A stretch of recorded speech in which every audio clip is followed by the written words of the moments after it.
Hallo und herzlich willkommen hier bei Enthusiamova. Schön, dass ihr wieder dabei seid und mich hier beim Bau meiner Modellanlage in Spur N begleitet. Ich bin der Louis und heute ist es soweit. Es gibt das erste Baufortschrittsvideo und wie ich mir das vorstelle, das erzähle ich euch nach dem Intro.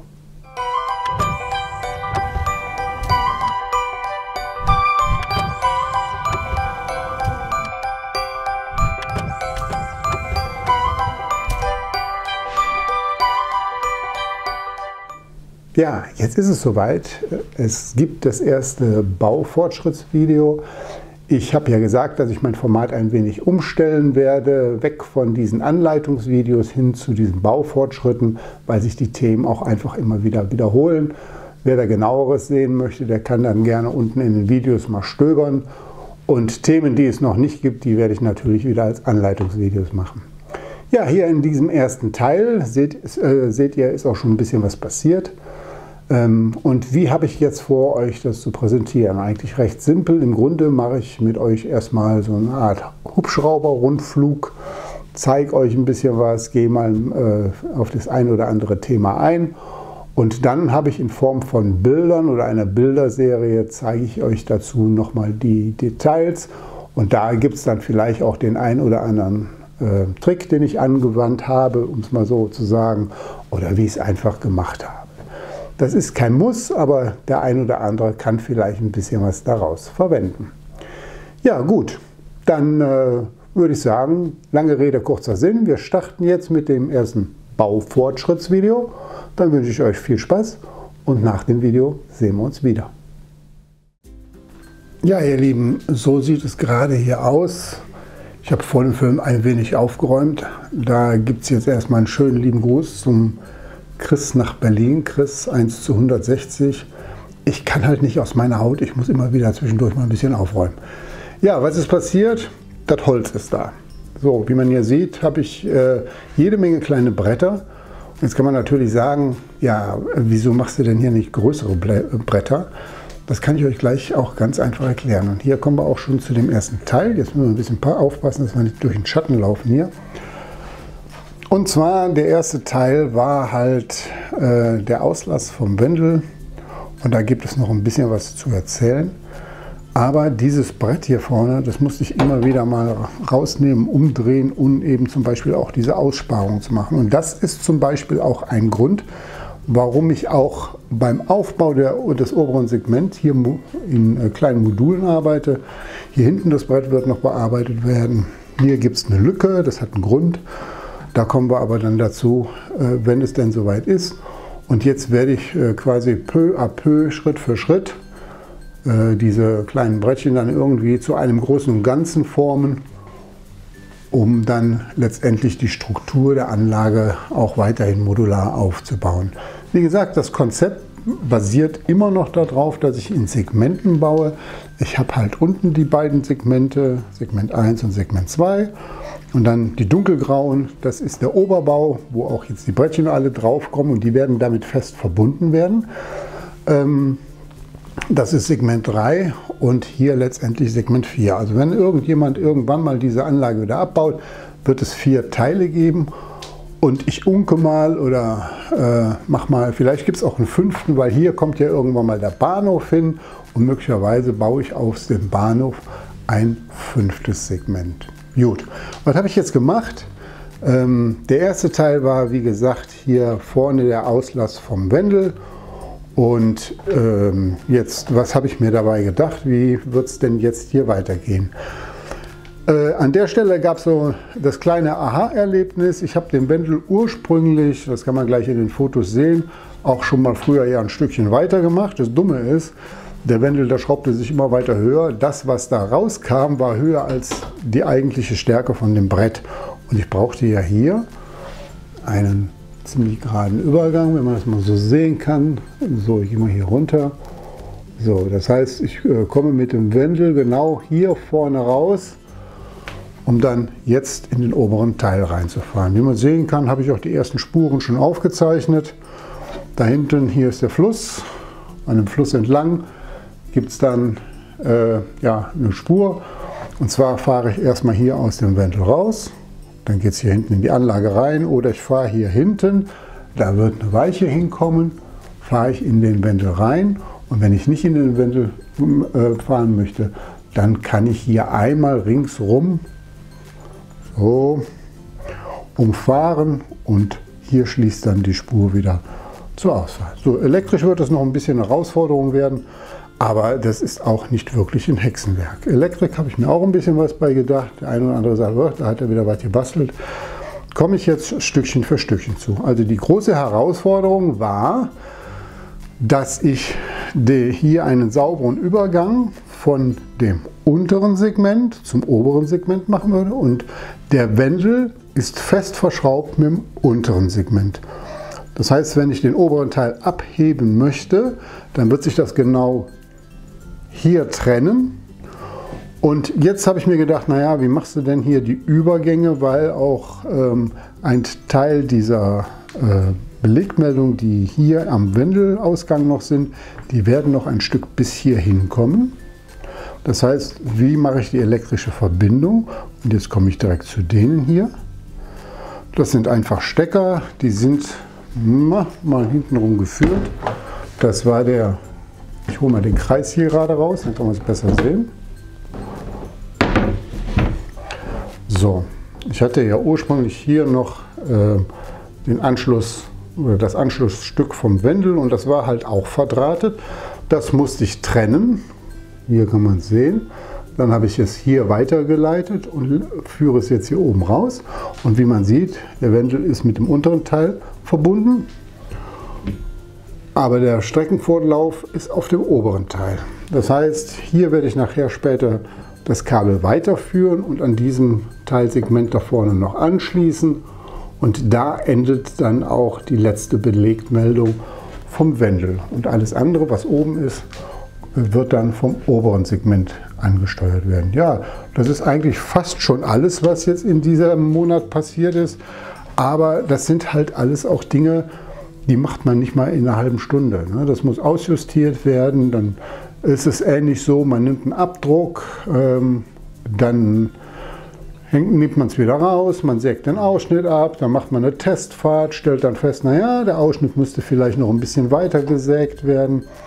Da muss man überlegen, wie man nachher den Oberbau noch befestigen kann. Dann komme ich dann irgendwann mal zu dem Kreis, weil irgendwann wird der Kreis, der ist jetzt noch abnehmbar, aber irgendwann wird der so durch Spanten befestigt werden mit dem Rest des Oberbaus, dass er quasi, wenn man das Oberteil ablegt, dann auch mit der Anlage fest verbunden ist. Ja, damit hier alles nichts verrutscht und trotzdem abnehmbar ist, wird es hier also eine Übergabe, ich sag mal, sowohl das Modul gelöst werden müssen, das mache ich hier mit Flügelmuttern. Die werden dann abgeschraubt, dann kann man den Oberteil komplett abheben, man muss die Stecker dann lösen, dann ist der restliche Teil auch vom Strom abgenommen worden und hier zu den Übergängen, was die Schienen angeht, das werde ich dann, denke ich mal, wohl beim nächsten Mal zeigen. Ich glaube, ich werde auch hier wieder mit diesen verschiebbaren Vario-Gleisen arbeiten, die dann jeweils an den Fronten oder beziehungsweise die erste Befestigung wird wieder mit so Übergangsplatinen gemacht werden. Aber das ist alles in Anführungszeichen ja mittlerweile schon Routine und vielfach jetzt hier erprobt. Das Thema führe ich einfach so weiter. Ja, im Grunde war es das eigentlich jetzt schon, was in diesem Monat passiert ist. Es ist erstmal nicht viel, nach oben hin wird es dann irgendwann mal schneller vielleicht weitergehen oder auch nicht. Kommt halt drauf an, was immer so dazwischen kommt. Und jetzt zeige ich euch einfach mal eine Bilderfolge peu à peu, was hier so passiert ist. Und dann wird es auch deutlich, was in der Zeit eigentlich alles passiert ist. Gut, dann viel Spaß bei den Bildern. Ja, wie soll es anders sein? Das Ganze beginnt mit der Planerei auf Millimeterpapier, in dem ich mir die Abschnitte dann gezeichnet habe, daraus eine Stückliste erstellt habe und die dann auch mit dem Holzhändler kommuniziert habe. Der hat den Zuschnitt geplant, weil das Ganze war nicht Meterware, sondern Plattenware und dann ging es ans Abholen. Und das mit einem relativ kleinen Auto, das war schon eine Puckelei. Und anschließend sah dann die Wohnung aus, naja, wie soll man sagen, halt wie eine Bretterbude, ne? Bis das Zeug oben war, danach brauche ich auch erstmal Ruhe und Tasse Kaffee und dann ging es weiter ans Sortieren, Bestandsaufnahme, ob das alles auch geliefert war, so wie Wie bestellt, das war's. Dann hat man das Ganze noch ein bisschen vorsortiert. Das Zeug sollte mir ja in die Hände liegen, aber nicht im Weg. Und dann ging es an die erste Stelle. Da habe ich mit Schraubzwingen Randbefestigungen geklemmt. Warum? Weil ich das Brett daran angelegt habe, was dahin gehört, und mit Büchern beschwert. Das habe ich deshalb gemacht, damit sich unten drunter die Gewindestangen in das Brett einprägen, damit ich weiß, wo ich bohren kann. Ja, zwischenzeitlich an einer Stelle musste ich da schon mal eine Gewindestange kürzen. Das habe ich hier übrigens mit einer alten Tupperdose, habe ich ein Loch reingebohrt, 6 mm draufgestellt. Warum? Damit diese Späne hier nicht sich auf der Moba verteilen. Gut, dann habe ich die Bretter gebohrt, beziehungsweise die Löcher. Und, ach so, Moment, stopp, hier ist eine Hutmutter drunter, genau, 12 mm, die habe ich befestigt mit Liquid Moly. An der Stelle durfte die nämlich nicht die Gewindestange durchstoßen, ich brauche das nämlich als Schienenweg. Damit die sich nicht mehr löst und die Höhe verändert, habe ich die halt befestigt und da lag das Brett auf.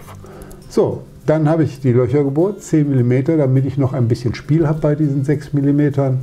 Und habe dann so ein Stück altes Wendelmaterial genommen, aufgelegt, Schablone gezeichnet, damit ich weiß, wo das Loch muss. Das Schienenmaterial nochmal aufgelegt, den Plan und gezeichnet, wo es hin soll. Ausgesägt. Ja, und dann festgestellt, opala, hinten der Wendel ist zu lang. So, hier ist dieses besagte Stück. Das letzte Viertel oder fast Viertel muss da raus. Das habe ich dann abgetrennt. Und dann auch elektrisch getrennt und dann ging es weiter, nochmal aufgelegt und festgestellt, naja, da hinten der Zug, der kommt nicht raus, also musste ich vom Obermaterial da hinten noch was rausnehmen und 3 mm mit dem Stechbeitel rausarbeiten. So, und jetzt kamen die Züge auch wunderbar erstmal raus, allerdings auch nur bis an, beziehungsweise an bestimmte Stellen. Ich musste die Ränder nochmal nachsägen komplett. Ja, und bis ich dann mit dem Stechbeitel soweit fertig war, hat eine Weile gedauert. Dann habe ich mir eine Hartfaserplatte genommen, 3 mm, und da das Wendelstück als Schablone genutzt. Ja, zwischenzeitlich habe ich das Loch in der Mitte rausgesägt und hier, da soll die Schablone bzw. das 3 mm Blatt eingepasst werden. Das habe ich dann hier jetzt so gemacht und damit fuhren die Züge auch vernünftig ein und aus.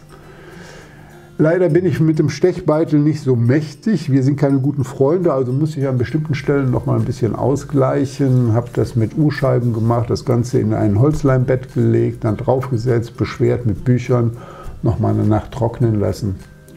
Und anschließend war das Teil, ja, wie soll ich sagen, implantiert. Dann bin ich hingegangen, habe die Schienen noch mal so ein bisschen angezeichnet, wo es lang gehen soll. Und nochmal nachgesägt und das ist jetzt eigentlich das Finale. Dann bin ich hingegangen und habe gesagt, gut, hier das Teil machen wir mit Flügelmuttern fest, der obere Teil.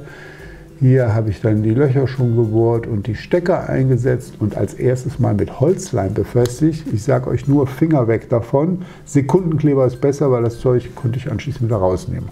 Zwischenzeitlich habe ich mal ein Stück Schiene da abgetrennt, wo nachher der Übergang kommt.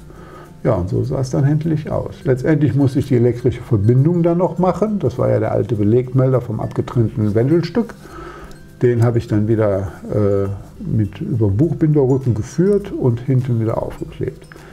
Dann habe ich nochmal genauer den Gleisplan gemacht, aufgezeichnet. Das habe ich dann mit einem Kurvenlineal gemacht und bestimmte Schienenstücke vorgelegt. Und das Kurvenlineal dann an diese Schiene angepasst, aufgesetzt, abgezeichnet. Na, und das ist jetzt im Moment der finale Stand von dem, was ich jetzt erreicht habe. Also viele Schritte für ein kleines Werk, aber ich bin zufrieden. So, das war sie, die Premiere des ersten Baufortschrittsvideos. Ich hoffe, es hat euch einigermaßen gefallen. Ihr könnt mir gerne in den Kommentaren unten schreiben, was ihr gerne verändern möchtet. Wie gesagt, es gibt erstmal dazu keine Anleitungsvideos, es sei denn ein Thema, ein geschlossenes Thema in sich gibt es, dann werde ich da sicherlich mal was drüber machen. Aber jetzt zum Bau dieser Anlage, das werde ich dann halt in diesen Baufortschritten monatlich machen. Ja, ich habe mir schon überlegt, wie die Resonanz vielleicht aussehen könnte. Natürlich freue ich mich über jede Art von Kommentare, habe ich ja vorhin schon gesagt. Aber es wäre ja auch möglich, ich hatte ja mal vor einiger Zeit Kamingespräche, vielleicht kann man die wieder aufleben lassen. dass ich vielleicht mal einen Livestream nochmal mache, in dem ich dann detaillierte Fragen beantworte zu den ein oder anderen Themen. Das wird sicherlich nicht nach jedem Baufortschritt-Video sein, aber wenn es, ich sag mal, eine Fülle von Fragen gibt, die kann ich ja dann sammeln.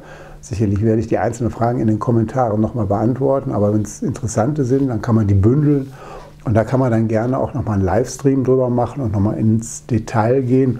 Zumindest könnte man dann ja auch am lebenden Objekt vielleicht was zeigen. So könnte ich euch dann Rede und Antwort stehen. Ja, so, ich hoffe, wie gesagt, es hat euch gefallen. Und wie geht es jetzt weiter? Ja, Monat warten und dann gibt es den nächsten Baufortschritt. Zwischendurch gibt es vielleicht noch mal ein bisschen was anderes, aber schauen wir mal, was die Zeit bringt. So, ihr Lieben, das war es wieder mal. Vielen lieben Dank fürs Zuschauen. Wenn es euch gefallen hat, dann freue ich mich über euren Daumen nach oben, aber ganz besonders auf euren nächsten Besuch. Und damit ihr die Fortsetzung nicht verpasst, lasst mir einfach euer Abo da. Das Glöckchen noch einschalten und schon werdet ihr hier vom Kanal automatisch unterrichtet, wenn es denn hier wieder was Neues gibt. Also dann, ich wünsche euch noch eine schöne Zeit. Macht's gut, bis zum nächsten Mal. Tschüss, euer Louis.